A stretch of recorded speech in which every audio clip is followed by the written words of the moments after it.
Hey guys, so today is day 2 of this August challenge, and in this question, we are told to design a hash set. Now, the property of hash set is that it does not contain duplicates, and we have to implement this hash set without using any built-in hash table libraries. So, in this case, we have to implement three functions: add, contains, and remove, and each of them take a value as a parameter. So add will insert the value into the hash set. Contains will return a boolean telling us whether the hash set exists or not. And remove will remove the value in the hash set. If the value does not exist in the hash set, we are told to do nothing about it. Now let's go through the example. So once you add 1 and 2 to the hash set, and then if you check for contains of 1, we are expected to return true because 1 has already been added to the hash set. But when we check for contains for 3, we are expected to return false in that case. Now the second time when you insert 2, the number of entries in the hash set will still be 2 only. It will not increase because of the addition of this 2. So the hash set will contain only a single instance of 2 even after repeated addition of this 2.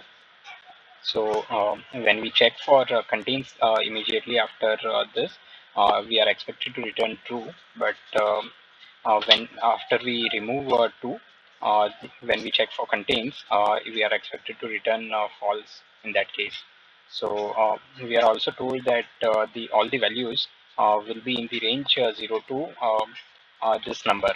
So that simply means that our hash set will contain all the integer values only, and it's not a generic hash set.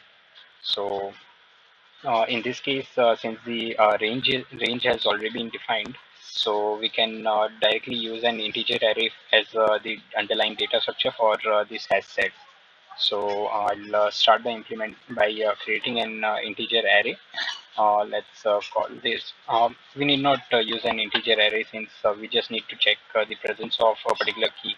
So whatever number gets added will be will will be the whatever number gets added will have a direct mapping with the index.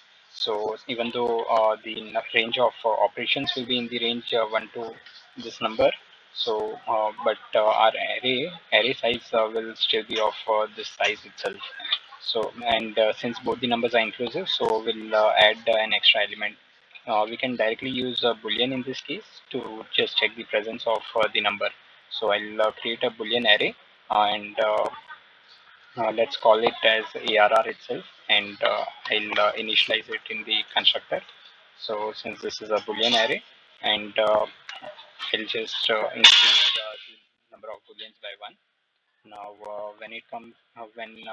when a particular key gets added, so I'll just mark the array corresponding to that particular key to true, and whenever it gets removed, I'll just mark it as false. And for contains, I can just return the status that is present for that particular key in the array, and this should work out just fine. So let's run this, and let's check. Yeah, so it matches the expected solution. So let's submit this. Yeah, our solution has been accepted, and as you can see, we are in the top 100% of the Java submissions.